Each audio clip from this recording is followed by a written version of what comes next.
Hai, Assalamualaikum semua. So, hari ni saya nak tunjuk cara siang ikan pari. Okay, first, ikan ni kita bahagikan dua macam ni. Kita potong tengah-tengah dia ni. Okay. Lepas tu, isi dalam perut ikan ni kan, macam dia punya perut apa semua ni kita buang. Okay.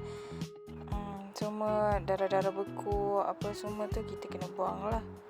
And then lepas kita dah buang, kita pun cuci pakai air. Sambil-sambil lalu bawah air tu, kita cucilah dia punya darah beku apa semua tu kan. Okay, lepas tu dekat bahagian insang dia ni, dia macam ada kekotoran. Tak tahulah dia darah beku ke ataupun apa kan, sebab dekat insang kan mungkinlah ada habuk ke apa. Tak tahu, tapi dia macam kita kena buang lah benda tu. So korang akan tekan-tekan dekat bahagian insang dia ni. Okay, untuk buang dia punya tu. And then ni apa-apa lebih-lebihan badan dia ni kita kena buang. Lepas tu tekan lagi sampai betul-betul tak ada tau. Dan kita repeat lah step tadi dekat bahagian yang sebelah lagi tu kan. Okay, so kita buat macam tadi juga. Kita buang kalau ada lebihan-lebihan dekat badan dia ni, yang macam isi perut dia ke apa yang melekat tu kan. So kita kena buang betul-betul lah. Macam ni kita korek-korek semua-semua tu. Okay. Lepas tu kita buanglah apa yang ni ada yang tak okey tu. Lepas tu macam saya cakap tadi, dekat insang dia ni kena picit supaya dia punya yang dekat insang tu keluar lah. Nampak tu, banyaknya.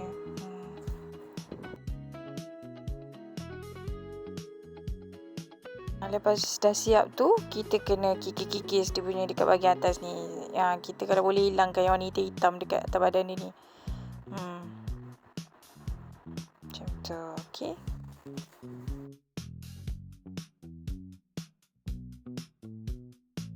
Okay, lepas kita dah cuci tu, kita pun kelar-kelar lah ikan pari ni. Ni macam saya ni, saya nak buat bakar sebenarnya. Jadi sebab tu saya saya kelar-kelar ikan ni. Supaya semua bahan-bahan masakan kita tu boleh diserap kat dalam ikan tu, betul-betul diserap. Macam tu. Okay, macam biasalah kita repeat je lah step tadi. Tadi mak saya yang siang ikan tu. Ni saya pula nak praktiskan apa yang mak saya ajar tu.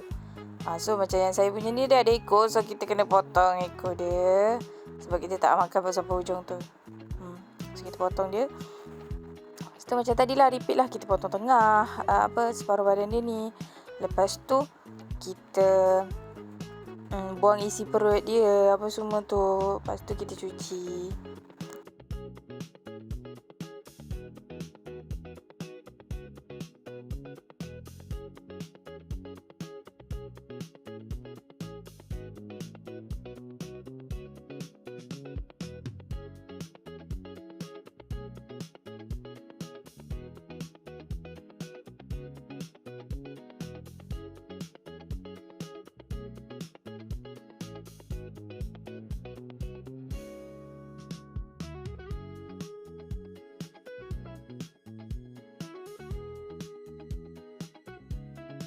Okay, macam yang saya cakap tadi, kita kena kikis lah dia punya bahagian atas ni yang warna hitam ni.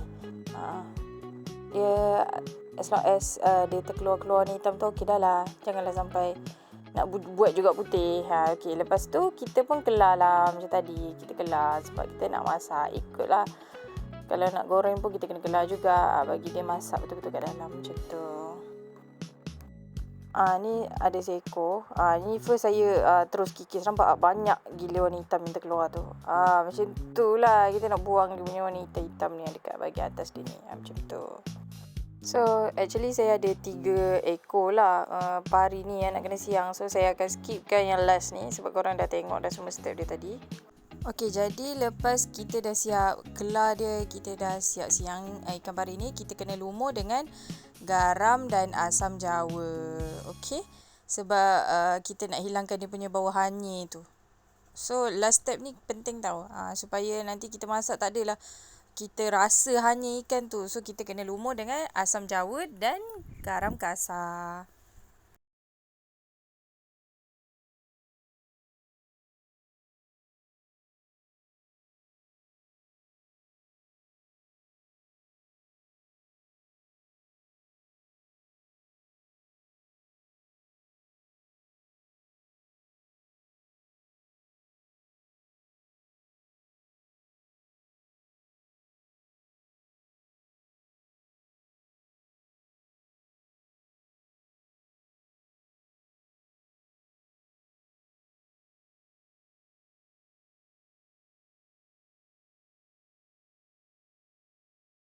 Okey, lepas dah lumur, kita pun cucilah dengan air. Hilangkan dia punya garam dan asam jawa tu.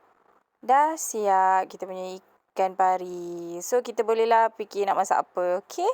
So, selamat mencuba dan terima kasih dah menonton.